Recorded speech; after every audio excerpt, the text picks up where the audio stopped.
first down. They hand off to Marlon Mack. Huge hole, 50-yard line. He's at the 40, still going near sideline. He's at the 10. He's at the 5, and he will score. Touchdown, Marlon Mack. Touchdown, INDY.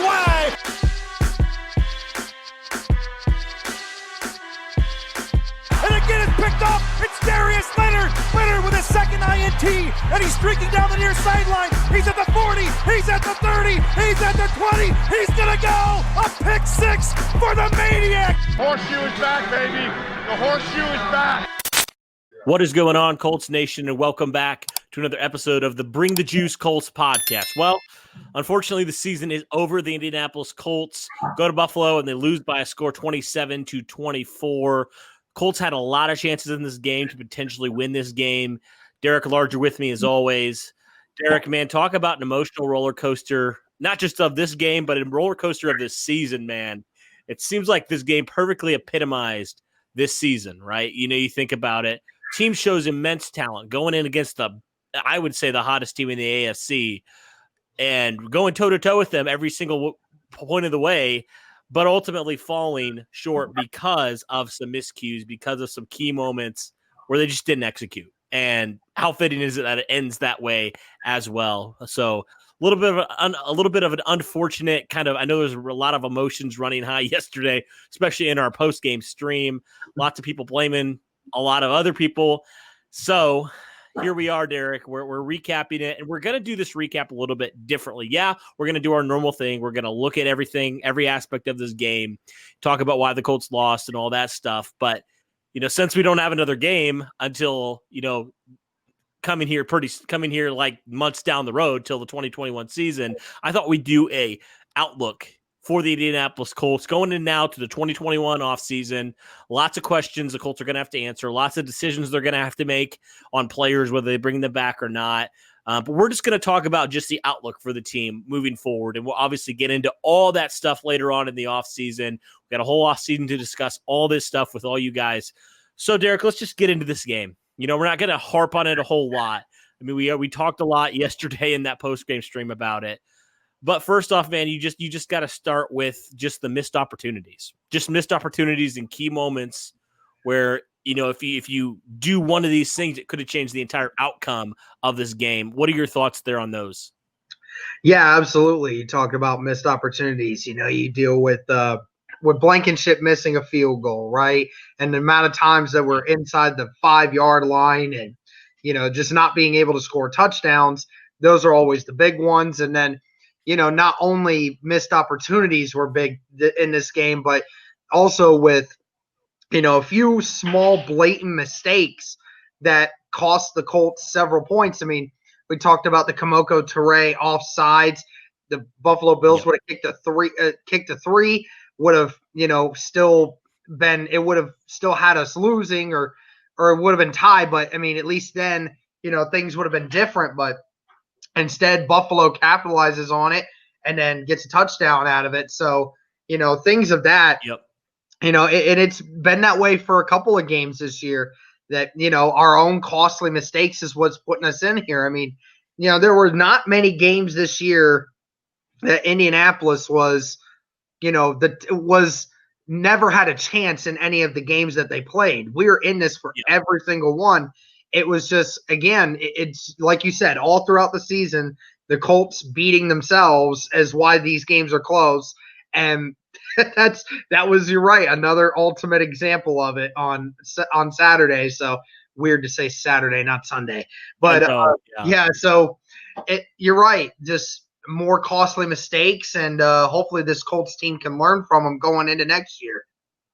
Yeah, for sure. And it does something to players who have been on this roster now to lose a game like this, where you really felt like we should have won in so many different ways. But yeah, it just was one of those games where if you had to ask me, okay, what would you say was the main reason why they lost? I'd say just lack of execution in those key moments. That's what it was. And people will blame the coach. People will blame all this stuff. But ultimately, it comes down to the players executing, right? And we know that the NFL game, even though the Colts don't want to be a momentum type of team, we know that, you know, if you get that, for example, that Michael Pittman, you know, just miss on fourth down, if you get that, completely changes the game. If you don't jump off sides, Kamoko Toure doesn't jump off sides on fourth down, Boom, there you go. That's 4 points that you allowed there. You know, say he makes that field goal, then it's just 3 points, but you allowed 7 points instead. Boom, that's another 4 points right there. So many little things, but you said it, Derek. The Colts were not outmatched in this game, and that should be encouraging moving forward into the 2021 offseason. You went toe-to-toe with the hottest team in the NFL, I would argue. Maybe you could say the Green Bay Packers, but they are certainly the hottest team in the AFC, no doubt. And you went toe-to-toe with them, and you should have won this game. You were with them the entire game. You had a chance to go down and win that game. You did. You had all the opportunities in the world to win that game, and you just didn't. You beat yourself. I would say the Indianapolis Colts didn't get beat by the Buffalo Bills. The Indianapolis Colts got beat by themselves, right? The Colts beat the Colts in this game. I would honestly say that.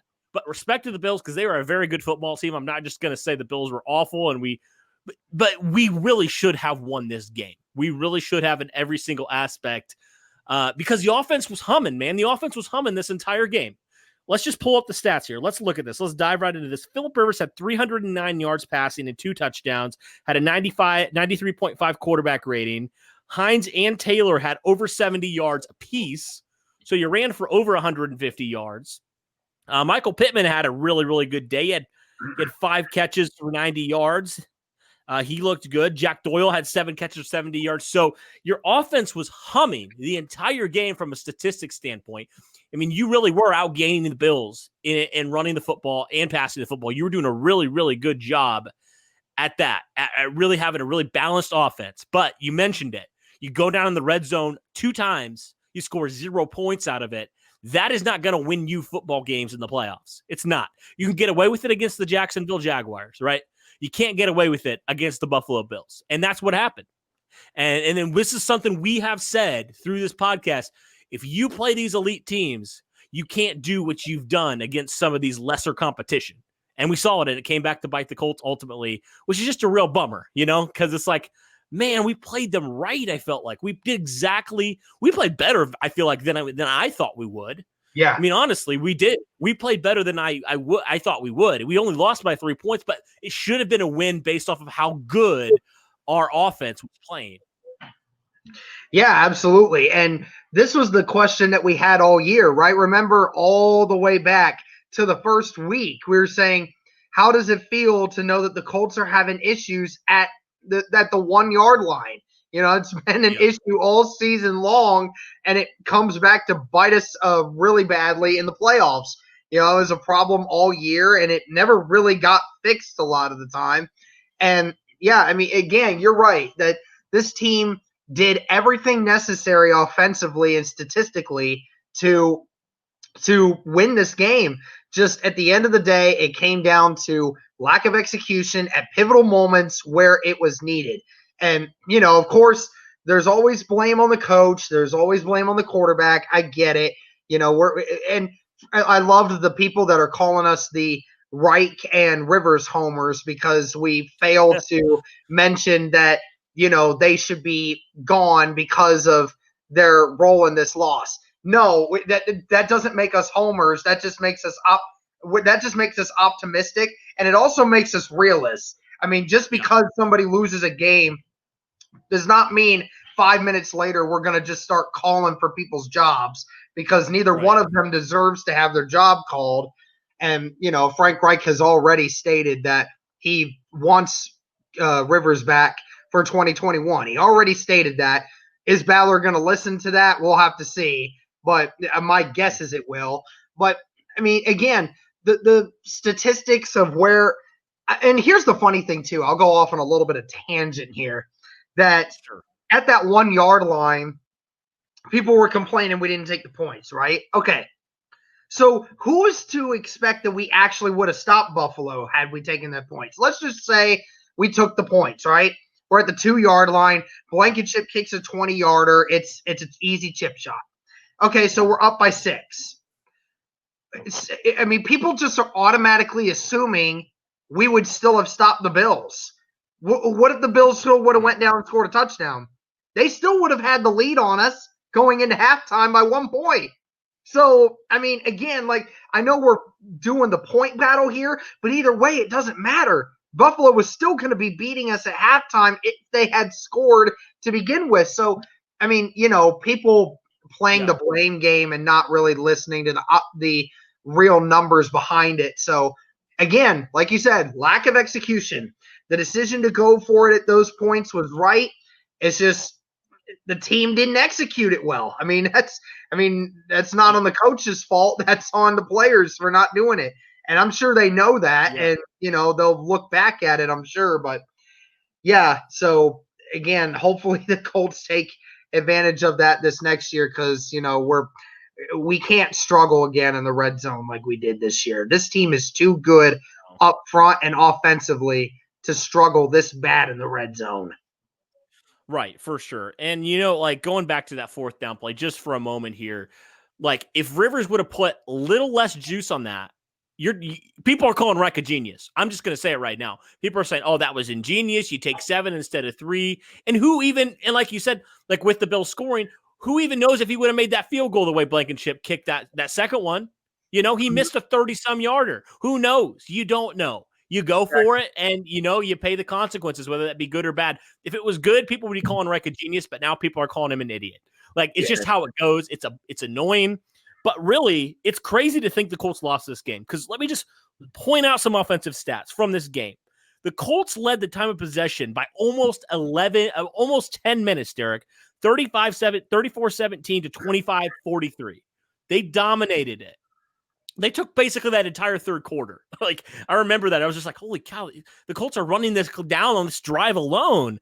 And they outgained the Bills by, over 70 yards offensively. I mean, the passing yards are about the same, about 300, but the Colts dominated on the ground. They ran for 70 more yards than the Bills on the ground, 27 first downs to the Bills 22. So the Colts did a really, really good job. And Philip Rivers didn't even get sacked at all in this game. Yeah, I mean, if Josh Allen wasn't running, then that run game for Buffalo was non-existent in that game. Right. Yeah, you're right. Let me pull up that stat real fast. Yeah, I mean, Allen was a leading rusher with 54 yards, and the second best guy had 21 yards on 7 carries, so only 3 yards a carry. And what did Bills Mafia say all week long? That the Bills don't like to run the football. They don't like to run the football. They don't have to, because their passing offense is so legit that they don't have to run the football. I mean, right. And, I think the Colts understood that. I think the defense did as best as it could for as high-powered as this Bills offense was. I mean, I think they did as best of a job as you could do for a defense that's coming into circumstances like that. Yeah, you're right. And we could just move over to the defense now, because I think that's a good transition. I thought this defense did a pretty solid job on Josh Allen. Josh Allen made some crazy plays. That's just the kind of guy he is, the type of player he is. We knew that was going to happen coming in. I wasn't surprised when he'd roll out. I was like, he's Josh Allen. He's essentially that's what happens when Patrick Mahomes rolls out. You're just like, he's probably going to make a crazy play. That's just who he is. Josh Allen certainly did that. But I thought overall the Colts did a pretty solid job on him all day. I thought they executed the game plan they were supposed to. He had 300 yards, but it's not like Josh Allen really was going crazy. They did a pretty decent job there for a while to kind of corral him. Honestly, I felt like they did. Now, they weren't perfect by any means at all. I mean, they still allowed 27 points in this game, so that is still some amount. And Josh Allen had some really nice throws, especially that bomb to Stephon Diggs. That was kind of frustrating from a defense's perspective, but overall, I don't blame the defense for this game at all, because we knew how high-powered the Bills were. We knew coming in that the Bills were going to score points. Yeah, again, that maybe the only thing I would blame the defense for is that fourth down. And that's Kemoko Turay. That's not just the defense. That's Kemoko Turay. You need to be smart. You need to be disciplined in that situation. But overall, I actually was okay with what the defense did in this game. You keep Buffalo to 27 points, your offense has the chance to win that game.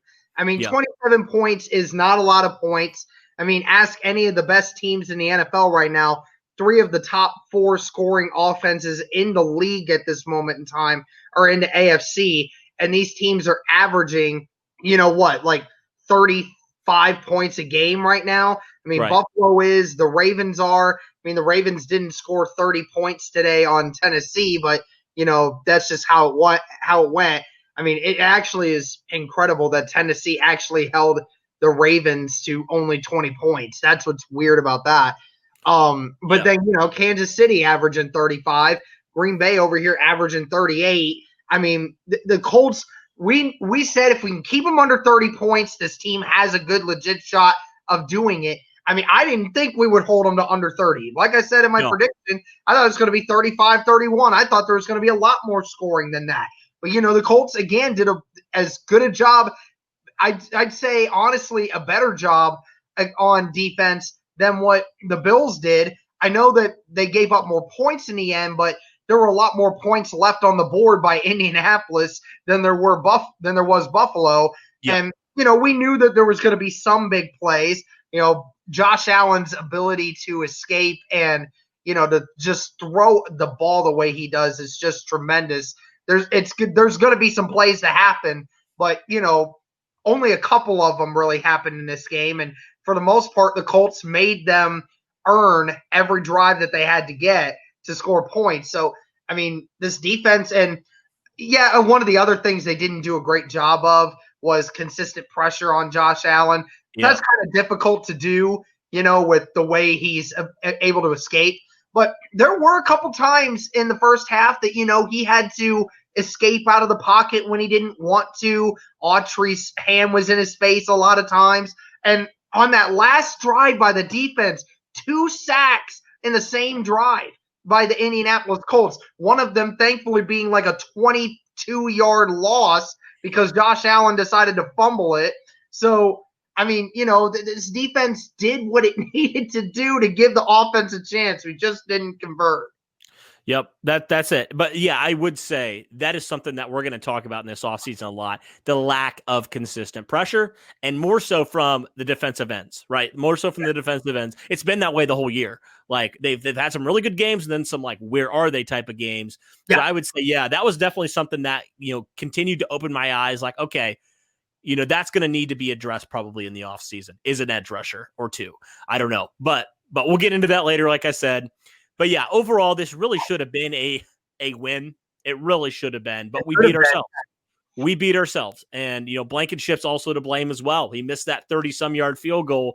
You make that every day. Like, and there was pressure. I get it. It's a playoff game, but like, do what you're supposed to do. And, he can't be abstained from the blame either, in my opinion. So, everybody was to blame. It's ultimately a team loss, but, man, how about Isaiah Rodgers? Let's talk about Isaiah Rodgers real fast. I'm excited to see the future with Isaiah Rodgers. He showed what he can do with that hurdle in the kick return department. We already know what he can do. But that dude almost had 2 interceptions in back-to-back plays there. If it wouldn't have been, first off for that, I believe it was the offsides or something like there was a penalty of some sort. Offsides where we thought he intercepted it at first. But yeah. And then he comes back and almost has another one. Like, I'm like, man, maybe we should have played Isaiah Rodgers a little bit more in the regular season. I think that dude was all in there. I mean, just when you look at his closing speed, that's just what's so impressive because, I said it in the offseason so many times that Isaiah Rodgers, when you're that fast, you can never outrun a guy like that. Isaiah Rodgers will never get burnt by somebody unless it's like Henry Ruggs on an out route. That's the only time he's ever going to get outran by anybody. And that was why he was in the plays. Like, as long as if he just doesn't have flat feet and he has a decent read on the ball, he's going to close. If that ball's not perfect, then that ball's going to have a hand on it by Isaiah Rodgers. So I think you're right that like this offseason, it might be a good idea to see what Isaiah Rodgers can do. Maybe actually use him more than just kick returns. And then, he finally got a chance to return one, and he just said, dude, I'm about to destroy y'all. Just watch it. And he almost hurdled 2 people, man. That was crazy. And that was such a good energy spark there, too. I don't know whether or not the Colts scored on that drive afterwards, but, I mean, that was such – that, and especially in that moment too, right, where I think Buffalo actually took the lead on us and everyone was like, okay, well, here we go. How did the Colts respond? And then that kind of thing, that just flips momentum straight back because it just leaves you in awe. Yeah, for sure. Yeah, I liked what I saw from him. He continues to flash, man, when he's given the opportunity. So I definitely want to see him get more of an opportunity at corner this next season. I would love to see that. I think he's definitely earned some looks there. All right. Well, you talked about the future a little bit, so let's just transition there now to the last part of what we're going to talk about here in this kind of recap / into the offseason mode type of podcast. So let's talk about the Colts' future real fast. So I was thinking about this today, Derek. So you think about the Tennessee Titans who won the division. They got beat by the Baltimore Ravens, right? They are locked into Ryan Tannehill for the next couple of years. We know they gave him that extension last offseason. They are locked into him now. And we saw without the run game, Ryan Tannehill kind of suffered, honestly, today when it mattered. So I think, first off, we can start with the quarterback position because the Colts are not locked into a quarterback for the next 3-4 years. The Colts have so many options this offseason. You mentioned Phillip Rivers potentially coming back, and who knows, man? I mean, after looking at his press conference yesterday, him in tears, maybe that's just the emotion of the season being done, but some people were speculating, could that mean the end for Phillip Rivers? Like, could he retire now? I don't know. But, saying that, the Colts have a lot of options and there should be a lot of optimism because there's so many ways the Colts can go this year. I mean, they showed they're a playoff team, right? They have a lot of really, really core foundational pieces in place, right? They have a lot of ways that they can go, and they have a lot of cap space too this offseason. I'm excited. I don't know how you feel about this team, but I am so excited for this team. The young core that we got, the last rookie class we got, really injected some life into certain key positions that we needed. I'm feeling really excited, man, for this team. They're very young. They're very talented. They've only got a couple guys that are over the age of 30. I'm feeling good about this team and their future. If they can just find that star quarterback, man, the sky's the limit. You're absolutely right. And, and who's to say they even need a star quarterback, because you said it. This team is still so young. There's so many different guys that are going to continue to just get better and better. I mean, freaking DeForest Buckner being added this year, we saw what he did to this defense. And to know that he's going to be 26 next year and he's still in his prime, I mean, he's going to only potentially get better. And, Darius Leonard the same way, Bobby Okereke the same way. And then you flip to the offense. Jonathan Taylor now with a year under his belt, and with wonders of whether or not he was even going to be the starter to begin with, and ran for 1,300 yards this year. I mean, the kid is just phenomenal, and the offensive line's going to remain mostly intact this offseason. Michael Pittman starting to show light at the end of the tunnel. He seems like he's figured it out as well. I mean, you said it, so much youth and so many young guys contributing, and guys just going to get better and better. I mean, whether we bring Rivers back or whether we go with Eason or whether or not we draft a quarterback this year, Ballard is playing with a lot of household money here because he has a lot of freedom to do what he wants, because you're right, the roster is built the way you want it right now. I mean, Ballard doesn't have to make a big splash anywhere else on the roster, really. He just has to find the quarterback situation. That is the big one. That's the one that everyone's going to talk about. What do? Do you trust Phillip Rivers at the age of 40, or do you go with another guy in the draft that you feel could be the next guy, or do you have trust in Eason? I don't know. I mean, that's why Ballard's getting paid to do what he's doing right now, because he's the one that's ultimately got to make that decision. So, yeah. I mean, we're going to have to just figure that out as it goes along. I agree. I think there's 3 positions that I look at right now that you absolutely need to address in the offseason. You already mentioned quarterback. That's obvious. Left tackle is the other one for me on offense that you need to figure out, because maybe you get Costanzo back for another year, maybe you don't. But I think regardless, you got to start grooming that guy. So maybe that's a first-round pick. Maybe that's a second-round pick. I don't know. Mm-hmm. Also, the edge rusher is the other one that we talked about. That your defense cannot do what they do without having another dominant guy out there. They can't consistently do it if you're not consistently getting pressure. DeForest Buckner and Grover Stewart can only do so much, right? If you don't have guys that are dominating on the edge, your defense is going to suffer, right? That's just kind of the defense, and it's all predicated on pressure, right? If you can get pressure continuously, then your zone defense works a lot better. So those are the three positions for me that I would say I'm really wanting the Colts to address and look at addressing. There's other ones too that you could throw in. Maybe another wide receiver potentially, depending on what you do with Ty. Even if you don't, maybe you add another wide receiver. I know you're getting Paris Campbell back, but he's obviously struggled with some injuries here the first 2 years. Maybe tight end. I mean, we haven't talked a whole lot about tight end. You got Mo Alley Cox, you got Trey Burton, both contracts expired. You like what they bring. Do you bring them both back, or maybe you try to draft the guy? I don't know. Maybe you get some more depth on the offensive line. Maybe you get another corner. There's a lot of things potentially that you could do. But I would say, yeah, for me, those are the top three. Those are the most foundational pieces to having, really a Super Bowl contending roster, is having those key positions like that. So I think that is the biggest thing for me moving on to the offseason. Derek, did you have anything else you're thinking, like looking forward to this offseason? We're right at the beginning of it for the Colts. What are some things that you think are must this offseason? Yeah, you mentioned with the left tackle and the edge rushers. I think that's going to be the big ones.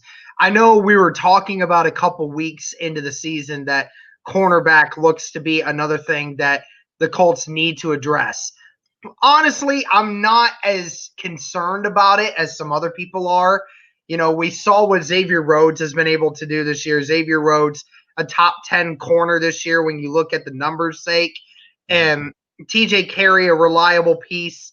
Rocky Sin, still learning. Isaiah Rodgers showed some flashes in that game.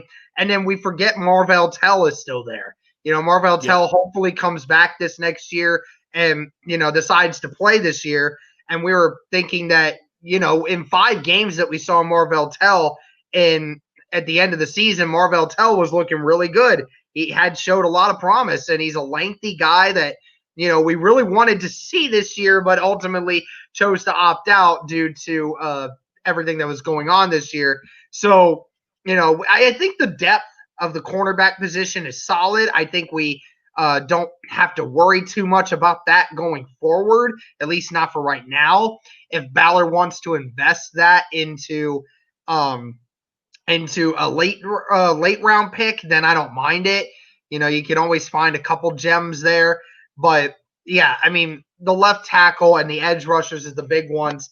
And then, another 2 positions that you could address that's not a huge concern, but something that you probably could look to improve on. And I'm going to steal this one from Zach Hicks because I agree with him, that it's another coverage linebacker. Somebody that you could opt into place outside of an Anthony Walker and be confident that somebody is going to be able to play in coverage much better than Walker does. And another receiver would be nice. There's a couple guys there that, you can find a receiver late in the rounds that, make it worth your while. 4th, 5th, 6th round guys. There's a bunch of guys that you can pick up. And, Ballard has found some guys late in rounds. Deion Kane was a very good wide receiver when he was drafted, just ultimately had those issues that just never really panned out for Indianapolis, but the talent was still there. It's just how that all works. So that's really what I'm looking forward to going into this offseason. Mm-hmm. You mentioned wide receiver. I see a lot of potential free agent wide receivers that really interest me, honestly. Like Allen Robinson's one, the big name that'll probably be linked to the Colts. Kenny Golladay is another one potentially. Chris Godwin as well from Tampa Bay. I always liked him. Potentially could be another one. So there are some guys there that I feel like you could potentially not use a draft pick on. Maybe you still do. That you could bring in and could really be a solid number 1 receiver that maybe you've been looking for. That you've kind of been lacking because obviously T.Y. Hilton's been hurt and all that kind of stuff. Just one of those true guys that scares you, the guys that defensive coordinators are going to have to plan for. I think that is the big difference that they could add. They could add a whole new element to this Colts offense with or without Phil Rivers, just getting a guy like that you can throw the ball up to. I think that would just help so much for this offense. I think wide receivers definitely should be there considered for the Colts, but ultimately, man, the future is bright. This is a tough loss. All losses are tough. They all suck. We all are emotional after games. But you know what? We were the number 7 seed. We weren't supposed to go win in Buffalo. And to have it be to that point, man, where we basically should have won that game, I'm encouraged because we weren't outmanned. We weren't, from a talent standpoint, we were right there with them. Now we just got to put it all together. We got to take an off season. We got to improve, and we'll be back. I really think we'll be back. Yep. Yeah, you're right. And I don't anticipate there being 7 teams in the AFC next year that go 11-5 and make it that difficult to get into the playoffs again. Right. You think about it, like any other year that would easily get you like the number 5 seed. Any other year. But it's just that's how crazy the AFC was this year. So I'm definitely hoping next year is a little bit more favorable for the Colts there if they find themselves in a similar situation there. But yeah, man, it sucks. It sucks that the season's over, but it's been a really good season. A lot of fun stuff. We've seen a lot of guys grow in certain ways, and it's really exciting to see the future because there's a lot of young guys, a lot of talent on this roster. If you can find those positions we talked about, I think, man, you have a really good shot to make a deep playoff run next year. Absolutely. Alrighty, well, that'll do it, guys. A little bit shorter recap. We're going to go and start ranting about all this stuff. We got it all out yesterday. We just wanted to be really candid. This is where we're at. We think we have a really bright future, and we're excited for it. This loss sucks, but hey, all losses do. We'll be better. We'll be back next year and better than ever. But alrighty, that'll do it for this one, guys. Thanks so much for Derek and myself. And as always, go Colts.